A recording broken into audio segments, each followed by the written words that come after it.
Because chapter 7 is a bit of a beast. It's a long one, so even cutting it in half, we have a page full of scripture we're going to try to get through.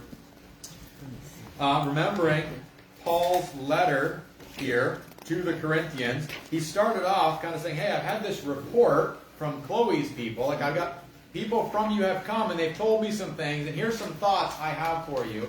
Now we're going to enter into it. Chapter 7, and now he's going to get into the Nacho Libre would say he's going to get into the nitty-gritty. The nitty-gritty. He's going to get into that. Okay, you guys had some specific questions, and I'm going to answer your specific questions.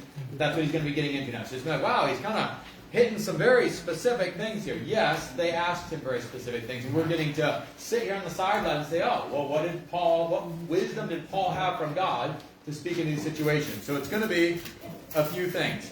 You just use Nacho Libre again? Oh, yeah. Nacho Libre and Shrek we're up to so far this morning. Apparently I have too much media in my life. That's what I'm seeing. But, to get us into this context, though, I do want to remember what Paul has talked about so far already. So thinking back on what we were looking at last week, what was Paul's message about how Christians are to engage with natural, biological urges and needs? Remember, they had a saying that they said. In Corinth, they would say, you say, food was made for the stomach and the stomach for food. Right? I've got natural urges that need to be met. And Paul says, yes, but what's his thought on that? Just because we have the urge, it doesn't mean we can fulfill that urge. Yeah.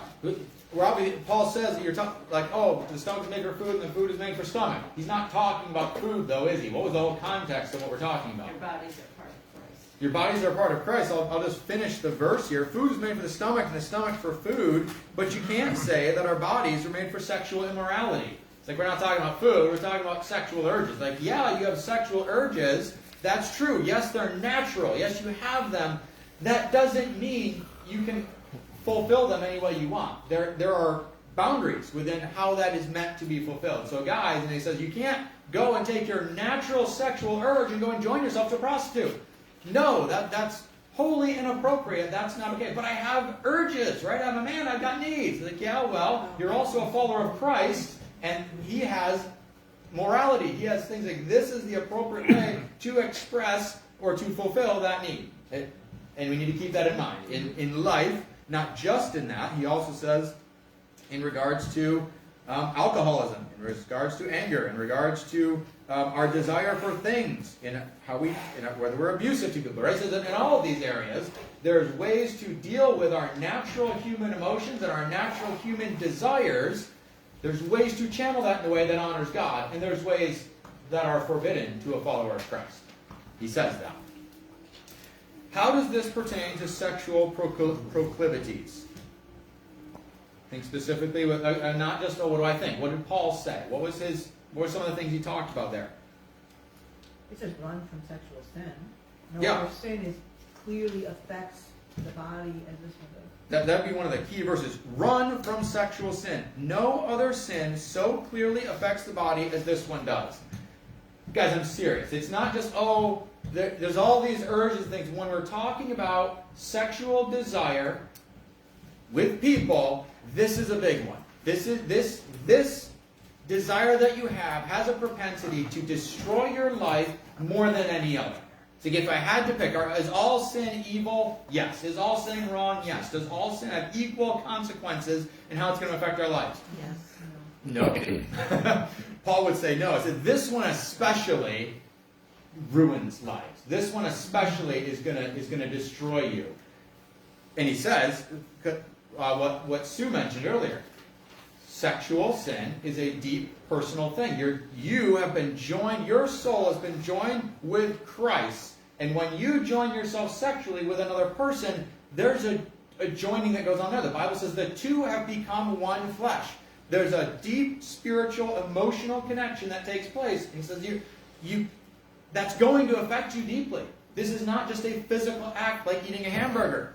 It's different, and it's going to affect you in a serious way. So take it serious. Run from sexual sin. No other sin so clearly affects the body as this one does.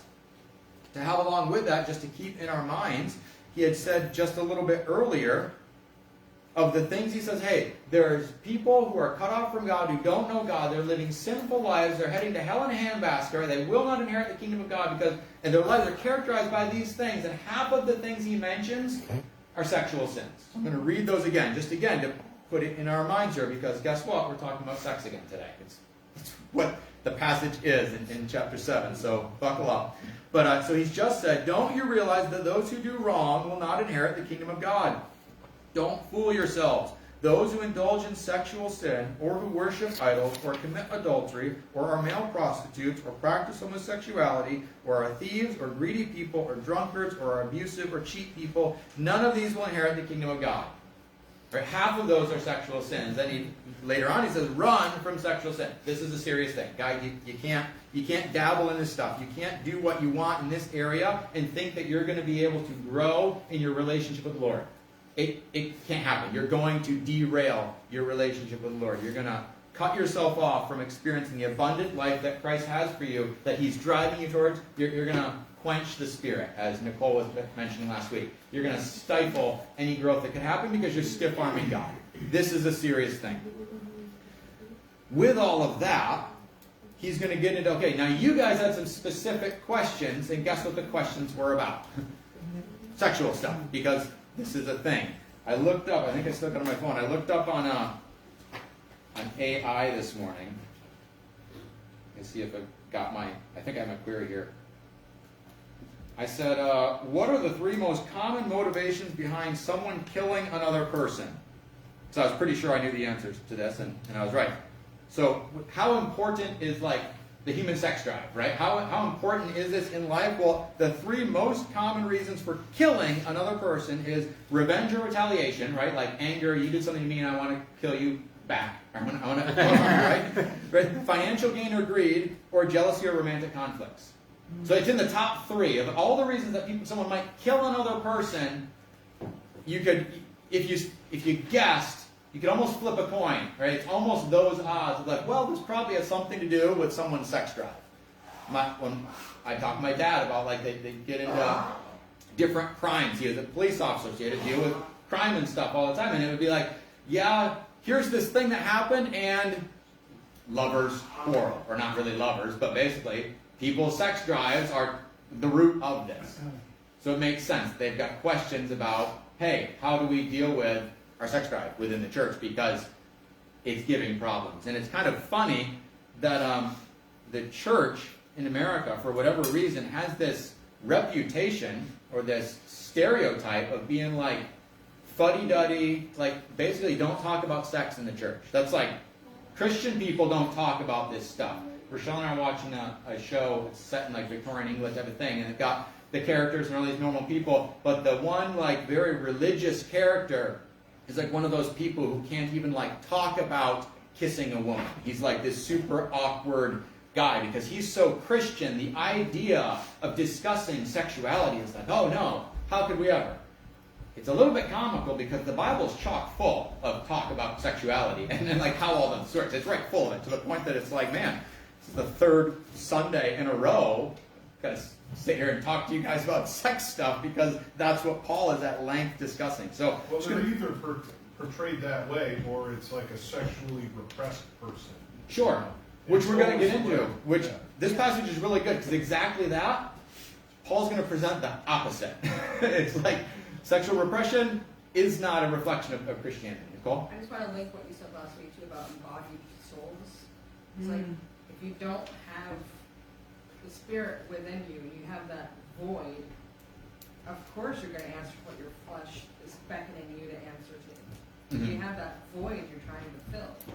Yeah. Because we are embodied souls, and without that fulfilling of having the Spirit within you, you're going to be starving for anything else.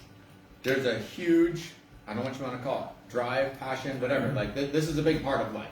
Again, I've mentioned before, secular biologists would say, this is pretty much the reason to exist, is to propagate the species, right? Sex drive. That's the reason for existing, just about. The Bible talks differently, but it's a big part of life, and the Bible speaks at length about it. So I'm going to read a couple passages, or a couple verses, and we'll get into it. Again, I'm going to do my best to just follow through what Paul's saying. What I want us to do is just say, what is he saying? What's the argument that he has? what does this passage say? That's what's going to kind of move the discussion forward here. That's why we're going to talk about what we're talking about. I'm going to try to, again, keep it appropriate for a group. But at the same time, culturally, we have some hang-ups that biblically there aren't, right? We say, oh, you shouldn't talk about that in a group of people. Paul's like, I'm writing to a group of people, and here's what I want to talk about. Read this in front of everyone, Corinthians. Like, okay, so obviously we have some cultural hang-ups that maybe we should get over, because we're going to get into this stuff. The last thing I'll put as a caveat before we get into this is the issues that Paul is getting into are nuanced, and for just about every context that he's going to speak into, it should raise questions of, yeah, but what about, and he's speaking into it, and we're going to have to deal with that. Something to keep in mind, we're going to end the passage we're looking at this morning with this concept. Each of you should continue to live in whatever situation the Lord has placed you and remain as you were when God first called you. He's going to say that a bunch towards the end.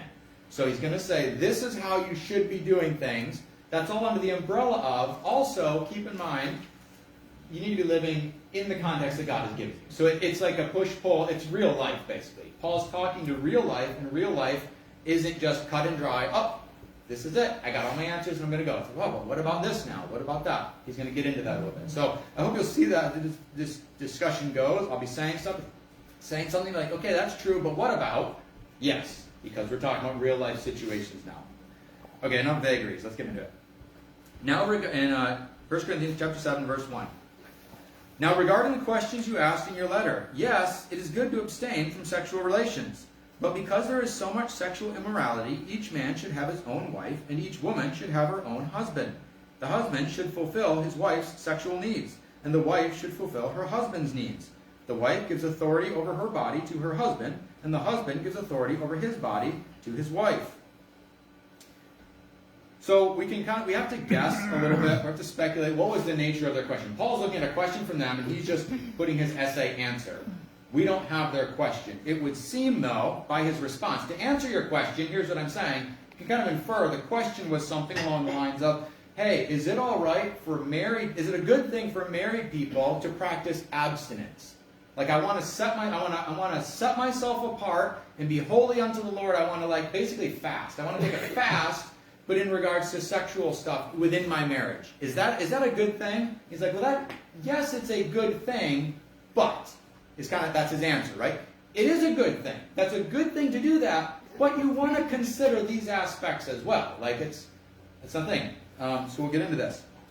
Though there's value to abstinence, the reality of the human sex drive should not be ignored. Right? Two things can be true at once, is what he presents. Yes, it's good to abstain. Yes, it is good to abstain from sexual relationships, but knowing that the sex drive is so strong and knowing that that's going to, there's temptation all around, it really isn't a good idea to be doing that, long term. That's something to consider. Paul, and especially the next section here that we're going to get to, it'll outline this even more. Christianity, the follower of Christ, marriage is the place for all sexual activity to take place. Within marriage is where God has designed it for all sexual expression and fulfillment to take place. So if, as someone within the marriage is shutting that avenue down, what's left? Only not good things, right? He's listed before. Here's all the stuff that is dishonoring to God and it's sinful. We don't want to be doing that. Within within marriage, that's where it all needs to happen. And now we've got a spouse that's like, yeah, but I want to consecrate myself to the Lord and abstain. It's like, well, where does that leave your spouse? What's going to happen? Let's acknowledge that. Knowing what that is going to do, you shouldn't be doing that for very long. And actually, it's going to get you. And really, there needs to be agreement on this. Husband, you can't decide to be a monastery monk within your marriage if your wife's not in agreement with that. Or wife, that's not okay. I've decided that for my relationship with the Lord, husband, don't touch me. It's like, no, that doesn't work because you're denying the existence of human sexuality. There's a problem here. You're closing the one avenue you have to get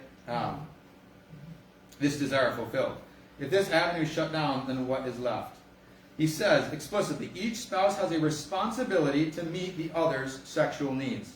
I like how he focuses it there. Because each one, he says, hey, husband, your duty is to your wife's needs. Like, that's how you should be thinking about this. The husband should fulfill his wife's sexual needs, and the wife should fulfill her husband's sexual needs. The focus, very much on the other person. There's two people involved here, and your focus is on the other person. But I want to consecrate myself into the Lord, into the holy service, and I'm gonna abstain. But, well, what does your spouse think? How does that affect your spouse? That's where your thinking needs to go, spouse. Both of you need to be thinking that way. Not, well, what do I want? It's, what does my spouse need? What does my spouse need is the driving force. Because like, there's a reality, human sexuality. That's the reality.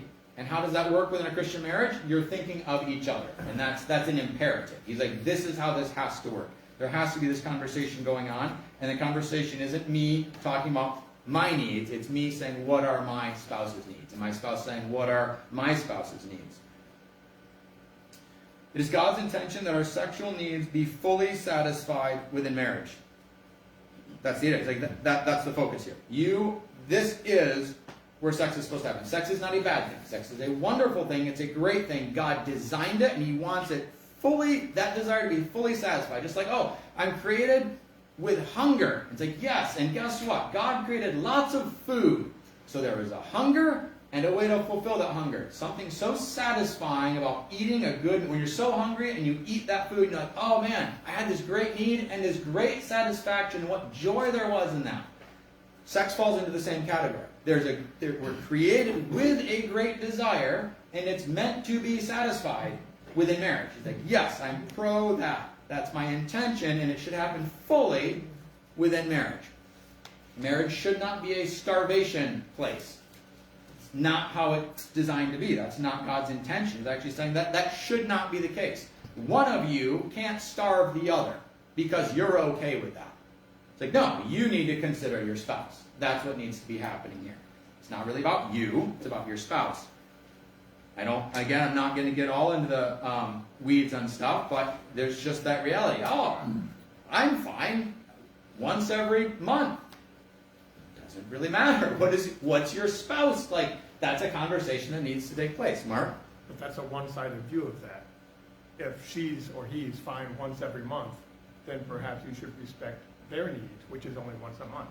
Instead, well, I need 7 times a month, so it's my needs that matter. So, yes and no, because the conversation is what are the needs of the, how did he say it? The husband should fulfill his wife's sexual needs. So a lack of sex is not a sexual need. And if her needs is once a sexual month, need. then you've done it.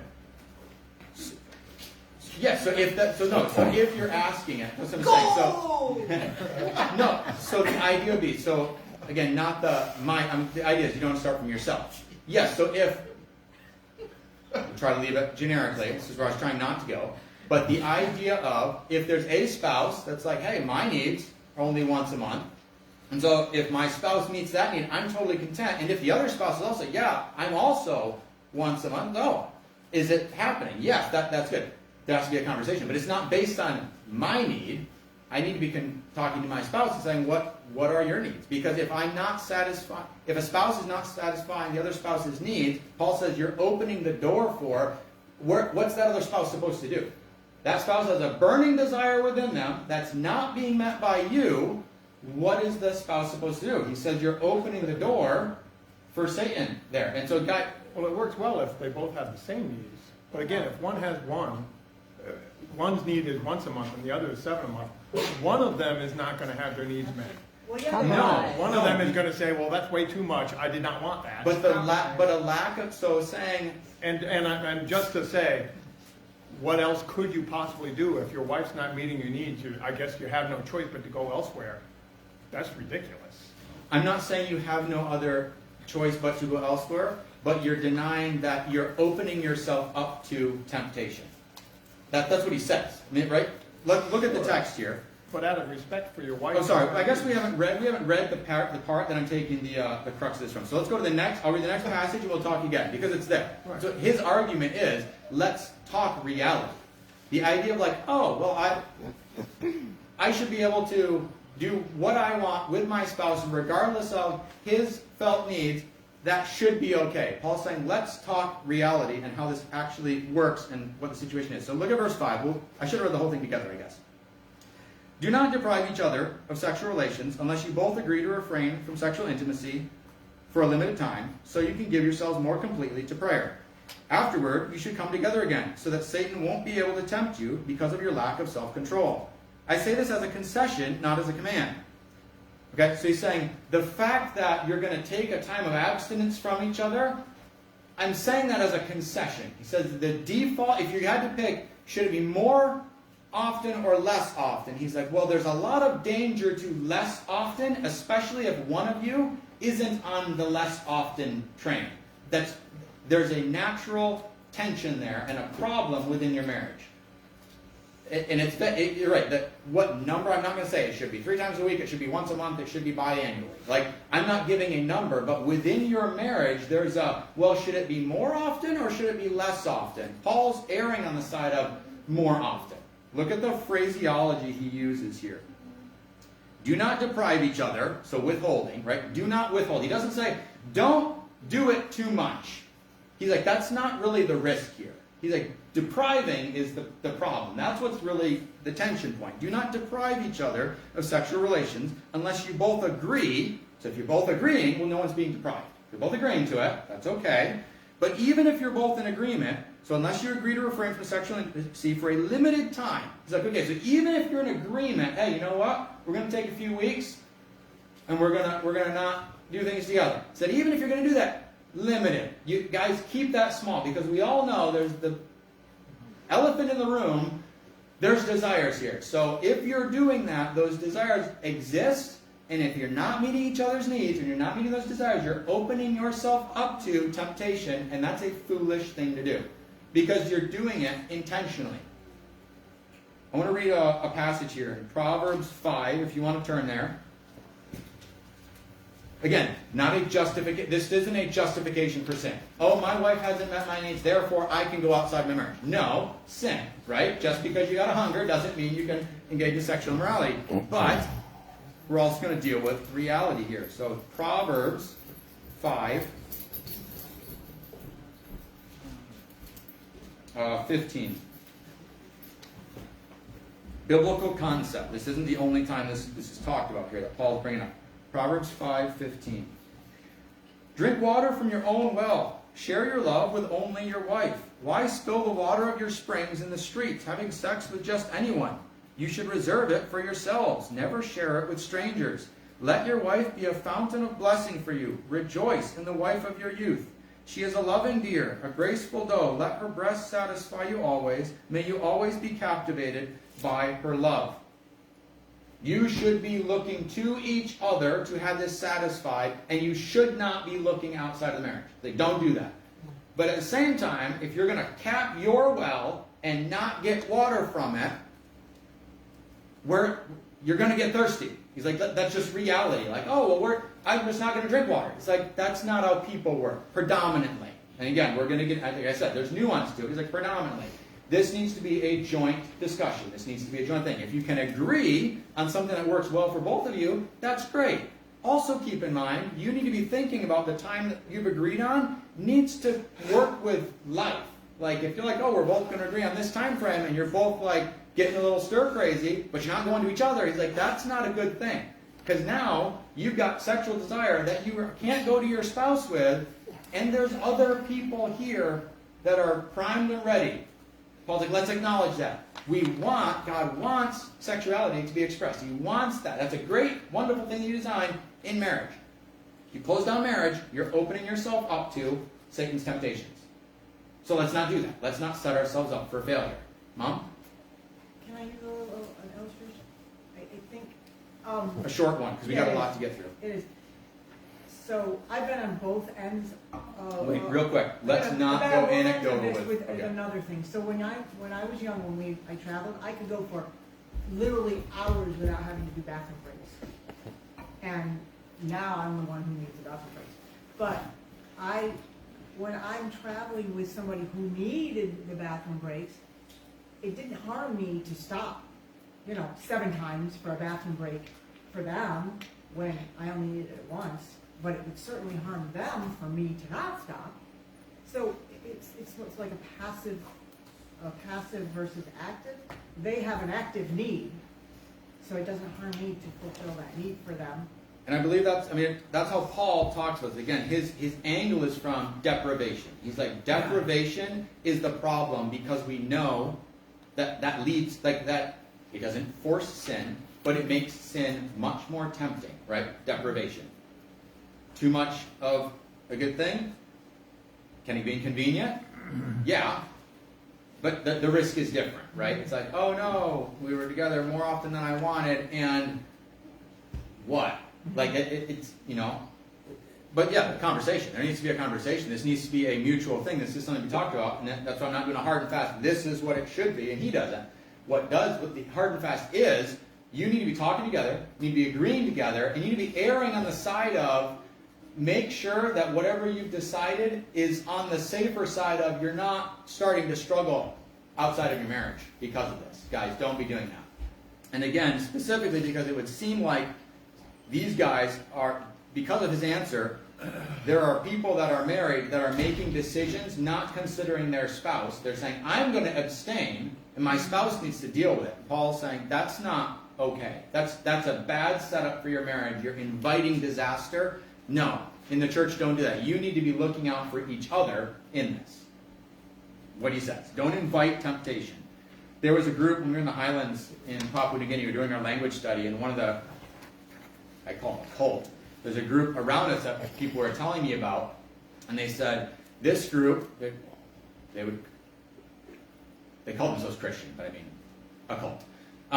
Their idea was, hey, to show God's power in our lives and the power of the Holy Spirit, we're going to go out, we're all going to go out at night, we're going to go into the jungle, we're going to get naked, we're going to spend the night together in the jungle, and by the power of the Spirit, we will resist temptation.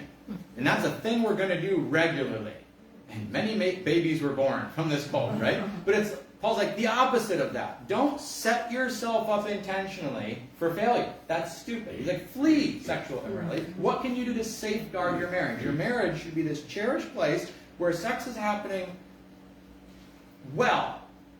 And that's satisfying you. It shouldn't be a place of desolation where you're looking elsewhere. That shouldn't be. That doesn't make sense. You're setting yourself up for failure. Don't do that. The Bible's not okay with sex. It is decidedly pro-sex within marriage. I don't know how you can see anything else except that with Paul's push here. So for married people, this is what needs to be happening. Don't be going rogue and just deciding, yeah, what I say is what goes for our marriage because that makes me happy. No, be talking to your spouse. You guys need to come up with a system that is working well for both of you.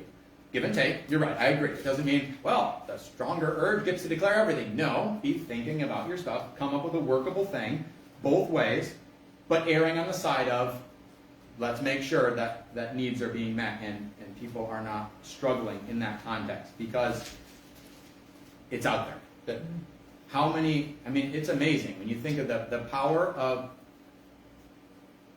the human sexual desire. How many billions of dollars, right? You guys have seen like millionaires, billionaires that give up half of everything they own because that hot blonde, right? They're like, they have that desire is so strong. And Paul's like, okay, because it's so strong, let's safeguard this thing. Because to commit sexual sin is so detrimental, guys. We have to protect this. We have to keep this safe. So let's err on the side of often. If you're gonna take time away, make it short time, right? Like little bits of time away, okay. I'll allow that, but I'm just conceding to your guys' request. And then he says, so now we're getting another topic here, in verse 7, but I wish everyone were single just as I am, yet each person has a special gift from God of one kind or another. So I say to those who aren't married and to widows, it's better to stay unmarried, just as I am. But if they can't control themselves, they should go ahead and marry. It's better to marry than burn with lust. So now you're seeing the other side of Paul's perspective here. Ideally, a single person dedicated to serving the Lord is preferable. He's like, ideally, what I would love is for more people to be like me. Paul was single. We don't know if he was a widower. It's likely that he was, just with Jewish culture and whatever, to be a rabbi and stuff. Probably he had a wife earlier on, but at this point, he's a single guy. Middle-aged single guy. He's like, hey, I wish more people were like me because I have full freedom. Just the realistic situation is a married person has more limitations on them and their abilities to serve the Lord than a single person. A single person can go at any hour of the night and do whatever. Like Paul's like, I'm a totally free agent. I wish that for more people, but I get that that's not for everybody. Everybody has their own special gift from God of one kind or another. He said, my special gift is I'm able to live by myself, and my sexual desires and my sexuality isn't plaguing me. It's not holding me down. I'm able to do that. I'm able to contentedly serve the Lord in this role, and I'm able to make it work. I wish more people. So hey, if you're single, right, I say to the married, so to those who aren't married and to the widows, so to unmarried people, that's an asset. I say that to unmarried people. That's a really good thing. If you can make that work, by all means, don't feel guilted into marriage. Don't feel like a second-class Christian because you're not married with and you've got your little family thing. No, that's great. Like, I actually wish that upon more of you, but, again, bringing reality into the situation. Like, why don't we all just be single? Well, the problem is, that's really hard. There are difficulties that come with being single. So he says, if they can't control themselves, well, they should go ahead and marry. It's better to marry than to burn with lust.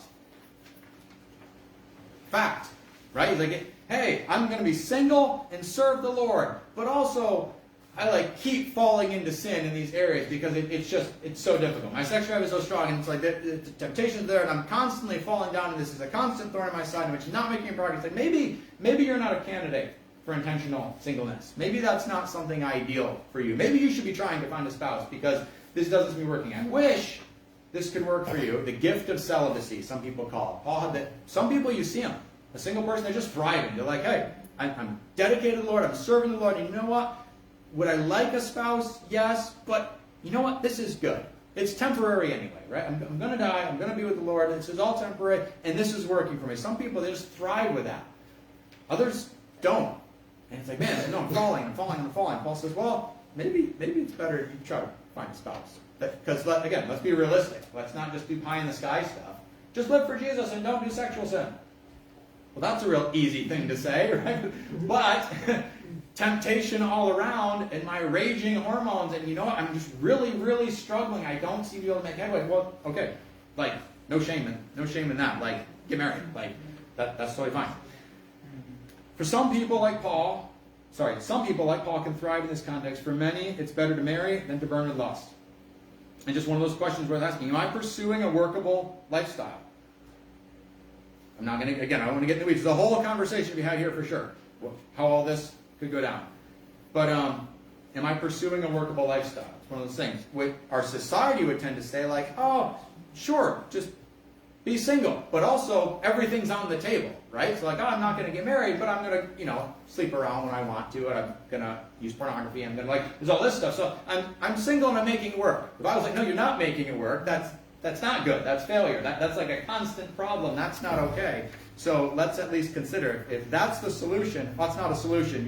There's really some things to be thinking about there. And again, this concept is going to be tempered later on. Paul's hitting specifics within them, but he's going to call on them later on over and over. Also, you should continue in whatever situation the Lord has placed you. So there's a striving for contentment. Don't just be demanding, well, I've decided I'm this type of person, so God needs to give me what I want. It's no. Also, be content with what you've been given, but there's real life considerations here. As you evaluate your life, you have decisions you can make here. In verse 10, so you got the marrieds, the singles, talking again to some married folks. But for those who are married, I have a command that comes not from me, but from the Lord. A wife must not leave her husband. But if she does leave him, let her remain single, or else be reconciled to him. And the husband must not leave his wife. That idea, I have a command not from me, but from the Lord. It's just Christ's teaching on this was evident. Everyone knew what Jesus said. Every one of the Gospels had what Christ said about this. I'm just going to read in Mark 10, 4 through 12. Turn there if you want. Matthew, Mark 4 says, hey, what about marriage? What if I'm in a marriage, but I'm just not feeling it? What if I'm in a marriage and you know what? It started off good, but I'm kind of bored of my wife. What about that, Paul? I'm sorry, Mark 10:4. Not 4:10. Mark 10:4. Sorry, man. 10:4. Roger that. Okay. So he's talking with some Pharisees, yeah. He permitted, okay, I'll start with 3. Jesus answered them with a question, what did Moses say in the law about divorce? Well, he permitted it, they replied. He said a man can give his wife a written notice of divorce and send her away. But Jesus responded, he wrote this commandment only as a concession to your hard hearts. But God made them male and female from the beginning of creation. This explains why man leaves his father and mother and is joined to his wife, and the two are united into one. Since they are no longer two but one, let no one split apart what God has joined together. Later, when he was alone with his disciples in the house, they brought up the subject again. He told them, whoever divorces his wife and marries someone else commits adultery against her. And if a woman divorces her husband and marries someone else, she commits adultery. And the other passages, the other Gospels say, there is a thing there that says, unless the person has committed adultery, that would kind of be, they've already voided the marriage arrangement there. So Paul's like, okay, we already know what Christ has said in this. So, hey, I'm a married Christian, but I don't want to be married to my spouse anymore. Actually, I want the freedom of singlehood. You're right. I want to do what you're doing, Paul, where you're just this free agent and you can go without having to worry about a wife and kids. I want to do that. Paul's like, no, we already know what Jesus says about that. No, that's not open for you. Marriage is a commitment. Marriage is a bond. You're not allowed to just leave your spouse. That's not okay. So he says, we already have that from the Lord.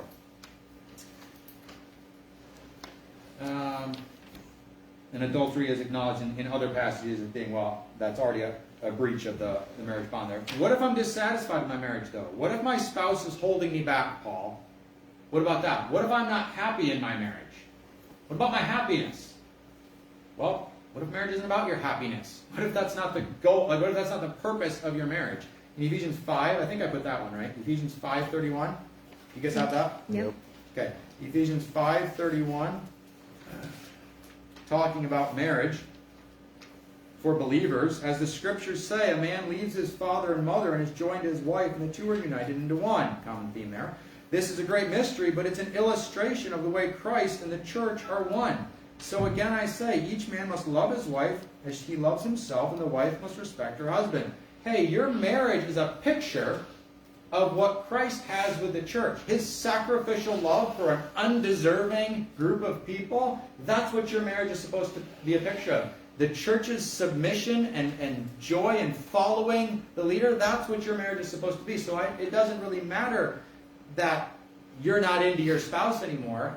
This is bigger than you and your happiness and your joy in the moment. This is a picture of what Christ has done here, and that's something we need to be representing. So no, that's not an out. You don't have an out there, Corinthians, just because I want to get divorced. Well, too bad. That's not okay within Christianity, within the church. That's not a condonable thing.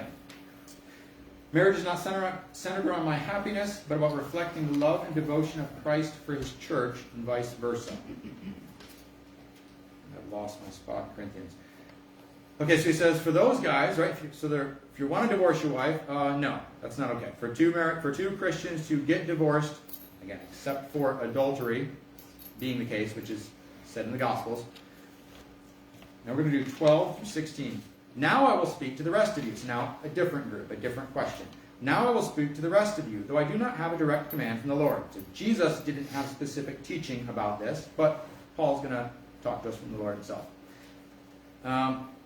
Now I will speak to the rest of you, though I do not have a direct command from the Lord. If a fellow believer has a wife who is not a believer, and she is willing to continue living with him, he must not leave her. And if a believing woman has a husband who is not a believer, and he is willing to continue living with her, she must not leave him. For the believing wife brings holiness to her marriage, and the believing husband brings holiness to his marriage. Otherwise your children would not be holy, but now they are holy. Yeah, keep going. But if the husband or wife who isn't a believer insists on leaving, let them go. In such cases, the believing husband or wife is no longer bound to the other, for God has called you to live in peace. Don't you wives realize that your husbands might be saved because of you? And don't you husbands realize that your wives might be saved because of you? So no direct quote from Jesus, but Paul's still being led by the Spirit here, right? This is the Apostle Paul. He's communicating from God. And so he says, okay, there's no quote from Jesus, but here's what I've got to say on this subject. If the unbeliever can tolerate the tension, then the believer must stay married as a witness to the lost one. And you can see where this is this is a question. Like, okay, I became a Christian, but my husband isn't. Paul, what do I do? He's like, well, if that person's willing to stay with you, stay. Yeah, but he doesn't have any godly character traits. He's kind of a jerk. And Christ has been growing, and I'm appreciating so much of the Christ life, and I'm still tethered to this person. He's like, yes, you are. You are tethered. If he's willing to stay with you, or if she's willing to stay with you, you need to stay there. That person is your ministry. You need to live out the Christian life, right? What he doesn't say is, hey, you need to tone down your walk with the Lord until it's tolerable for the unbeliever. You need to live like an unbeliever then because you're married to an unbeliever. And no, you need to live the Christian life, right? So you're going to be meeting together with other believers. You're going to be praying. You're going to be teaching your children about the Lord. And if they're okay with that, by all means, you stay there with them. Does that mean that's an easy situation? No, that's going by the nature. It's going to be a hard situation. That's going to have a lot of difficulties with it. He's like, you need to stay there. What's there's a couple of reasons he gives, but what are a couple? This person is dragging me down. Be an example. Yeah, well, what about that? What about their soul? Wouldn't it be great if by your testimony, that person also becomes a believer? Instead of oh, cut the anchor weight. He's like, no. How about we try to help that person out? How about we do that? Hard, but... Well, it doesn't say it in there too, but there talks about constantly struggling with the path of Jesus. And if you're living with someone who's ungodly, and you've got to stay on the path of Jesus. Right? Just to think about, make it real a little bit. So, there's the believer who's like, you know what? When I'm wrong, I should apologize and confess my sin and ask forgiveness of my spouse. And the other one's like, yeah, good. And I'm not doing that because I don't, that's hard. That's hard when there's two believers, right? And there's a tension. Oh, this is a difficult situation. Paul's like, but this isn't an out.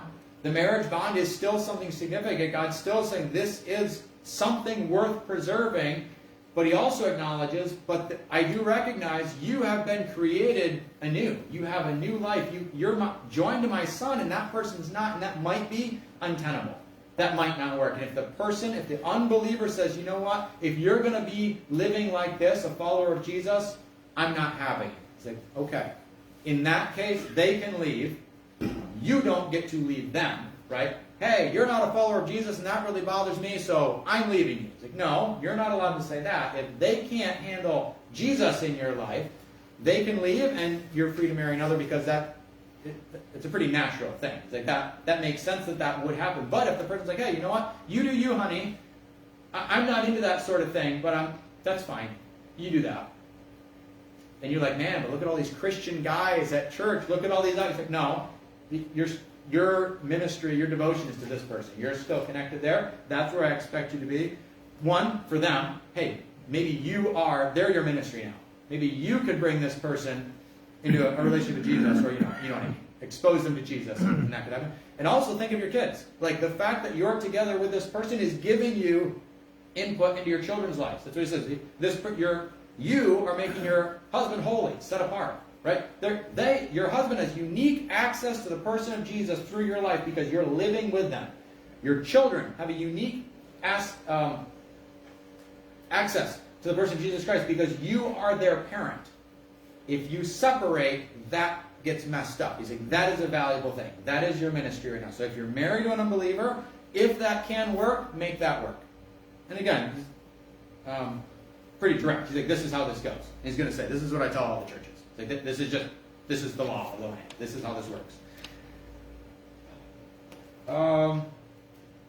If they object, let them go. Two opposing forces cannot live in peace. But if they're willing to stay, hey, you need to be willing to stay with them.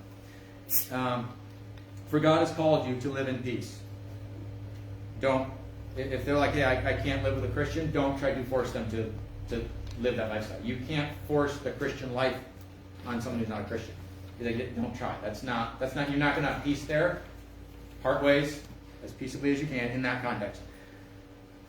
In verse 17, each of you should continue to live in whatever situation the Lord has placed you, and remain as you were when God first called you. I want you to just take note of that. You're going to keep seeing that throughout this passage. I'm going to read the whole thing here, and we'll go back through it. But See how he keeps saying that? Because again, all the stuff I just said is tempered. It's under the umbrella of this concept. Each of you should continue to live in whatever situation the Lord has placed you and remain as you were when God first called you. This is my rule for all the churches. For instance, a man who was circumcised before he became a believer should not try to reverse it. The man who was uncircumcised when he became a believer should not be circumcised now. For it makes no difference whether or not a man has been circumcised. The important thing is to keep God's commandments. Yes, each of you should remain as you were when God called you. Are you a slave? Don't let that worry you. But if you get a chance to be free, take it. And remember, if you were a slave when the Lord called you, you are now free in the Lord. And if you were free when the Lord called you, you are now a slave of Christ. God paid a high price for you, so don't be enslaved by the world, or don't be enslaved by people. Each of you, dear brothers and sisters, should remain as you were when God first called you. Because this is it 3 times. Each of you remain as you were when God called you. We can faithfully serve God in any of these contexts. In any of the contexts that we just listed, you can serve God faithfully in that. I don't want you, I'm married to an unbeliever. If only I was married to a believer, then I could serve the Lord. It's like, no, you can serve the Lord right now in that relationship. I'm a single person. If only I had a believing spouse, then I'd be able to serve the Lord effectively. No, you can serve the Lord effectively in the context you're in.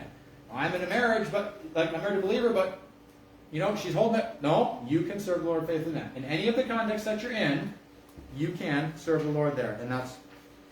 But also acknowledging the reality of there's some stuff that you can work with, right? There's some things that can be dealt with. He uses circumcision as an example. It's both a reality, also a placeholder. Any of the things would fit there.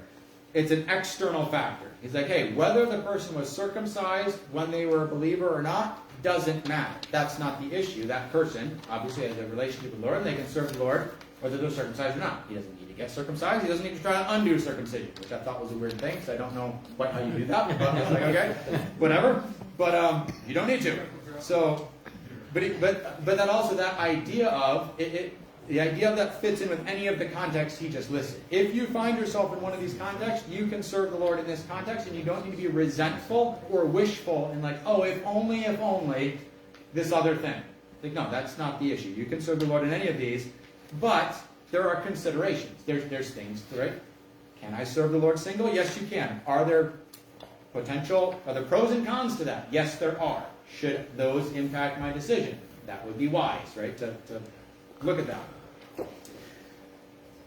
Slavery he brings up. Again, pretty limiting demographic to be in. I would consider that. Yet God can and will use you in that role. He says, hey, if you're a slave, don't let that worry you. Oh, but I'm like, I don't even have free agency. Like, I'm underneath another human. Like, I can't do anything on my own. Don't let that worry you. You can still serve the Lord in your role as a slave. If you can get out of that, well, that would be better, because now you actually have like freedoms and stuff. But you're still free. How is he talking? You're free to what? You're a slave. You're free. Paul says you're free. No, you're actually still a slave. Free to serve the Lord. He said, right? You're free from your sin. You're free from the power of sin in your life. You're free to serve the Lord in your position as a slave. And if you can get out from under that position, well, that would be great, right? Let's just talk realistically. Is it better to be a slave or not a slave? Well, not a slave. That's better. That's another one. If you can get more social mobility, then do that. Again, same concept as the marriage thing. It's like, hey, if you're single, well, that's great. If that's not working, maybe pursue it. Like, right? There's pros and cons to these things. If you were married, but then your spouse dies, maybe that's a benefit to you. Don't think, oh no, I better get married because that's what good Christians do. It's like, well, maybe there's actually great benefit to you to be single. Like, let's look at that. If you are free, don't intentionally limit your ability to serve the Lord. The NLT translates that a little bit weird. So it says, God paid a high price for you, so don't be enslaved by the world. And then my Bible says in Greek, it says, don't become slaves of people. Would be the more literal. So it kind of says like, oh, the world. To me, it's reading much more like indentured servitude. Like, hey, I'm in debt. I've got these things. You know what would be good? I'm just going to sell myself. Because this is Greco-Roman culture. Slavery is like a thing. There's all sorts of different forms of it. It's not racially based. It's more of an economic thing. Hey, I'm going to sell myself into slavery to have an easier life. I was like, that's pretty limited. Don't do that. that's one you don't want to cross that line, because you want to be able to serve the Lord as freely as possible. So don't do that. If you are free, don't intentionally limit your ability to serve the Lord. But each of you, dear brothers and sisters, should remain as you were when God first called you. In any of these things, you can serve the Lord in that context. So looking at all of those, again, lots of issues, and for every one of those, which we kind of proved in the first one, there's quite a bit of conversation that we had to actually okay, how do we actually make this work within each of those contexts? What conversation could it be between two believing people with differing sex drives, and how do we make that tenable? It's a conversation to be had. What about for a single person who's totally content? That's it. Okay, how do we use that life well? What about a single person who's not content? Well, what could be done there? There's conversation to be had, but for all of those, there's legitimate pros and cons to the situation, and they should be considered and weighed thoughtfully. And that's what we see here. There are pros and cons. Each of these has a pro and a con. There's not one of these situations like, that's the best one. That's it. I would have said the first one. I'm pretty happy in my, I like being married. And Paul's like, if I had my brothers, you'd all not be married. And you'd all be single, living like I am, because think of how effective we could be. So Paul has a different view of it than I do. Later on in the chapter, he's going to get into some of the specifics of guys, logistically, if you're married with kids, your attention is divided. And it has to be. And that's a limiting factor. That's very limiting. If you're single and free, again, issues. So there's stuff to be thinking about there. But there's godly wisdom to be used, and Paul does give some very specific insight in this passage of what should we be thinking about, how should we be doing this.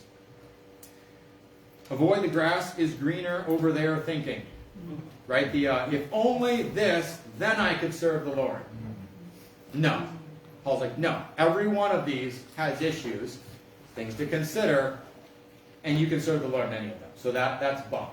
Oh yeah, if I had a life like that guy, then God, if only, please. Okay, how about you deal with what I gave you, right? How about I've given you this life, and I'm doing things in you and through you. How about we function there? I get what you want, but here's what I'm doing in your life. And Paul's like, that's totally possible in every one of these situations, and that's what we should be doing. And it's okay to be looking at the things that I could do here that could help this be a little bit better. So also, are there things I can change in my situation that would allow me to serve him more effectively?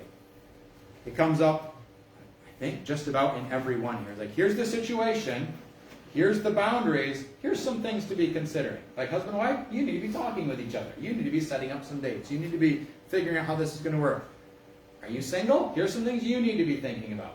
Assess this. Are you a slave? Here's some things you need to be thinking about, right? I need to be assessing and evaluating what is within my ability to control here, and how can I be working with the Lord and be more effective in the role that I have.